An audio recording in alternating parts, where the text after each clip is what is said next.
Hi everybody, it's me. I've been debating with myself the last couple of days whether I should make this video or not, and I decided to do it, and I'm not exactly sure why, but here goes nothing.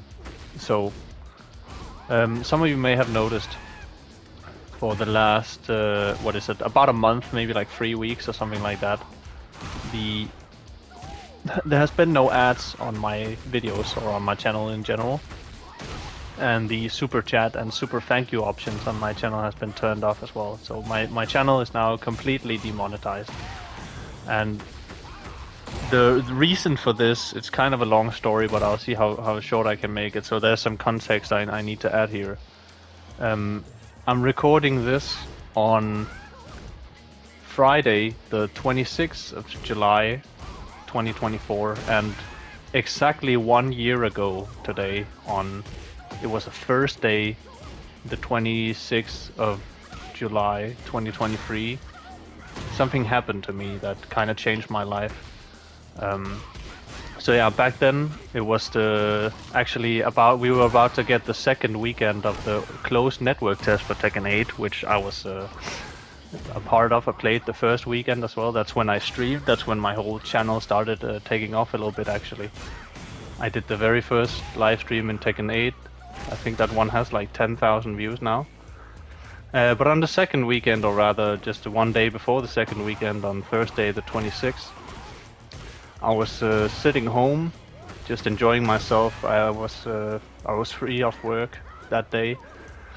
I was just sitting in my bed watching a movie or something along the lines, and all of a sudden I got this like very intense burning sensation in my chest and my upper back, and it was quickly, what would you say, replaced by a sort of a stabbing feeling, and like someone was stabbing me with a knife in my chest or something like that. Now this wasn't too alarming to me at first because I have struggled with the generalized anxiety and all that kind of stuff for a long period in my life, so I didn't panic or anything. It was just yeah, again, I know what it feels like to have anxiety-related pains and muscle tension pains from anxiety and all that kind of stuff. So that was like my first assumption, that I was having some anxiety symptoms or something. Yeah, but these symptoms, like, just kept on. You know, they didn't go away for like hours. The thing about anxiety is that it usually have like a very short lifespan.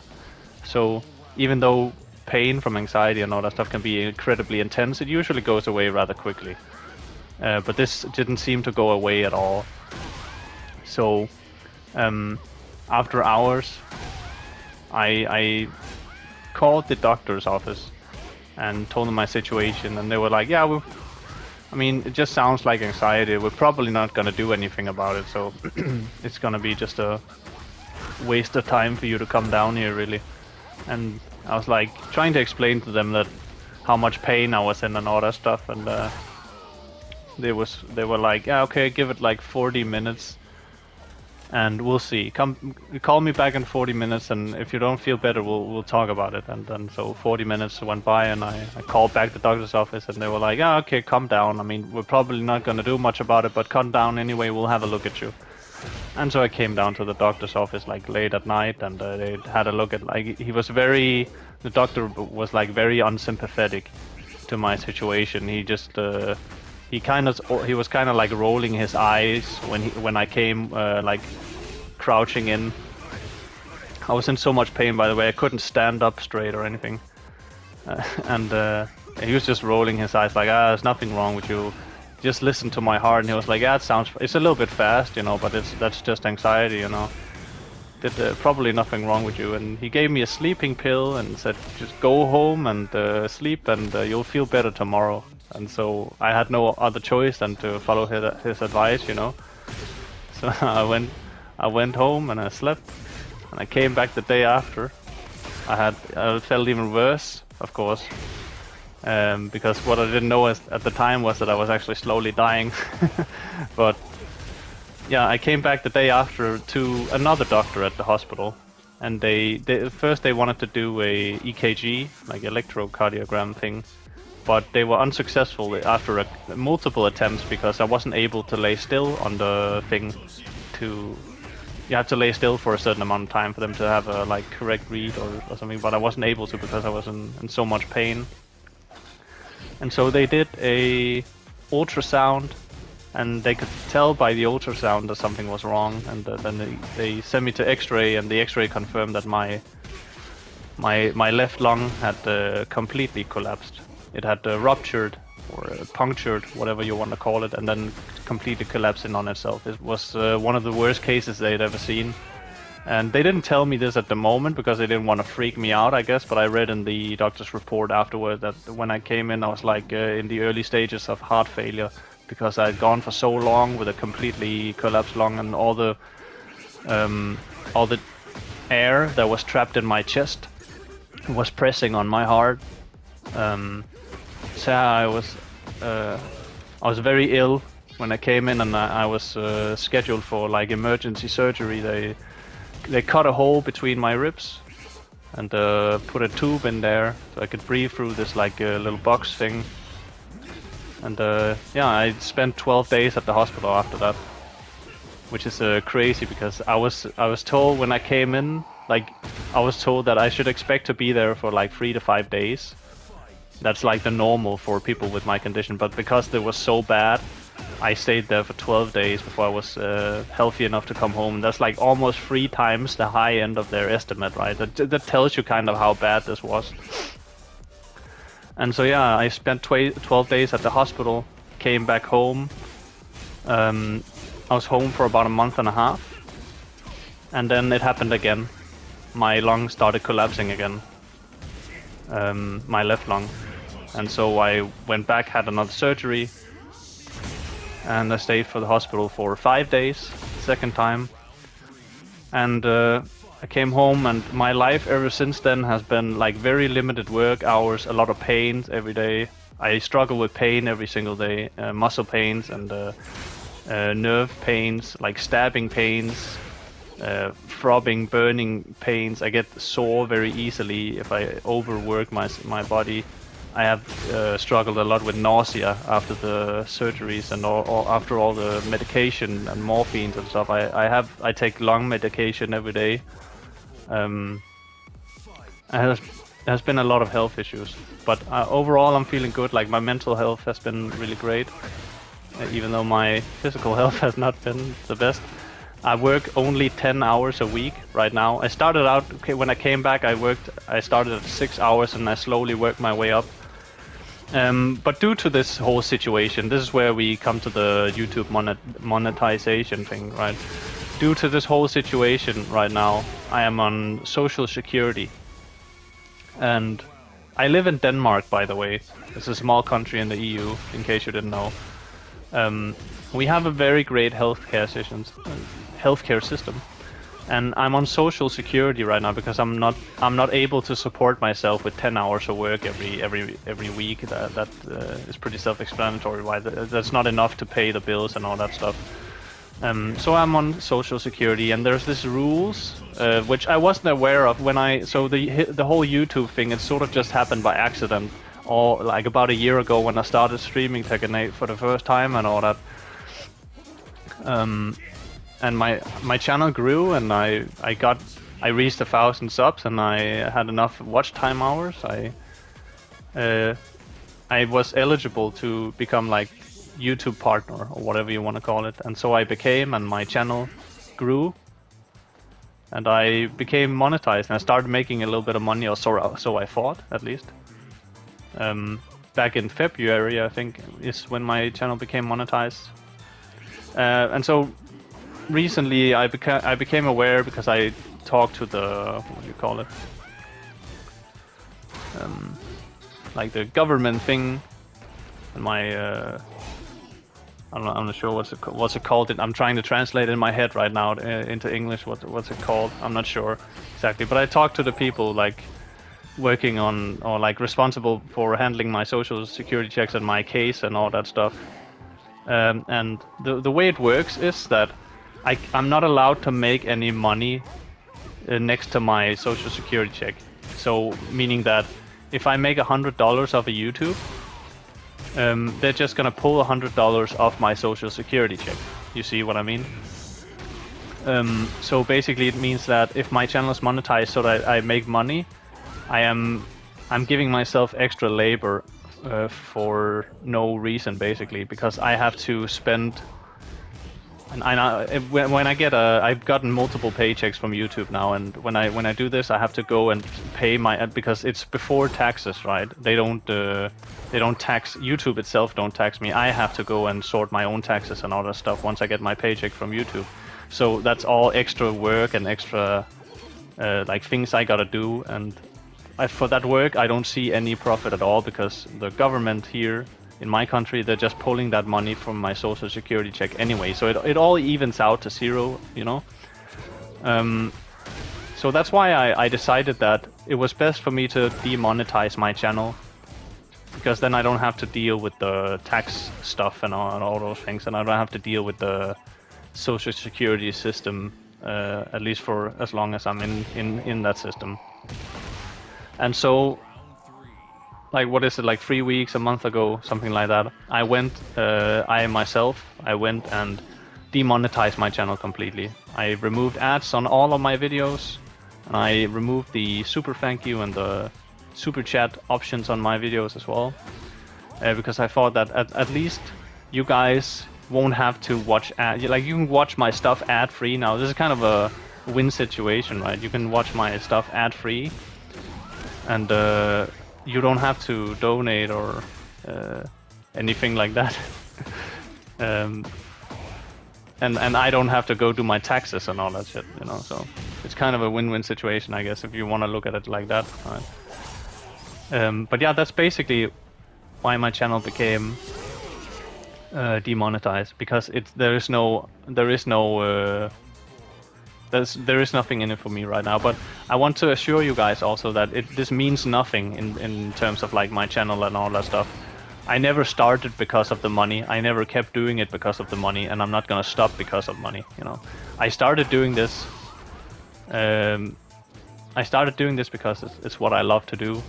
So I found out that I always knew that I loved this game, but through the first couple Tekken 8 streams, I found out that I actually love doing this. I love helping people and creating videos and content and guides and all that kind of stuff, showing my gameplay. And I'm not gonna stop doing that, no matter what. So, but this also serves, I guess, as an explanation as to why I don't have like a streaming schedule and stuff, because I don't always have that extra time and energy because of my health condition and all that kind of stuff, right? But yeah, I'm not gonna stop doing it. I'm not gonna stop making videos.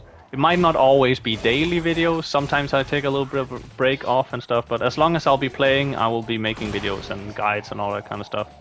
And maybe one day when I get off of social security, I will turn on the monetization on my channel again. And I think my goal right now, if you want to call it that, I would like to be able to do YouTube part-time and then have a part-time job as well, because I found out that I definitely need like a physical job that I need to go to and all that to keep my head clear and all that, or I go insane, you know. But it's not all bad, you know. As I said before, all of this happened to me about a year ago. I was struggling a lot actually with my mental health, a lot of anxiety. I have an ADHD diagnosis as well. I had some mental issues. I was going to seeing psychiatrists and all that kind of stuff. I was in a really bad place, sort of. And it's funny how life works sometimes, because when I came to the hospital, so before I went to the hospital, all I could all day, every day, basically, was to sit inside and look out the window and just think to myself, like, fuck, I don't want to be out there. I don't want to be with people. I don't want to be with my family. I don't want to go shopping and all that. I don't want to go to work or go to school and all that shit.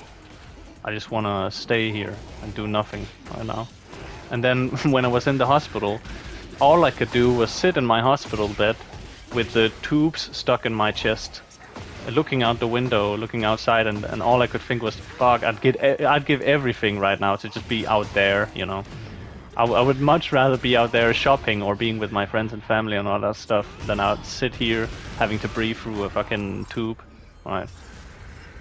So my whole perspective on life just kind of got flipped around, and I made some good changes in my life since then. I eat healthier now, and I quit smoking, I quit nicotine and all that stuff about a year ago as well.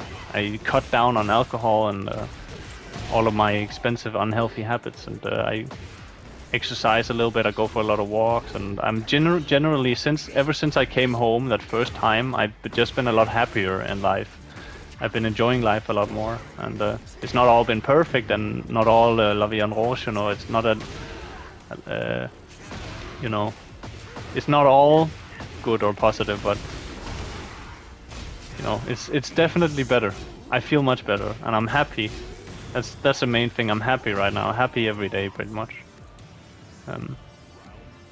There was this.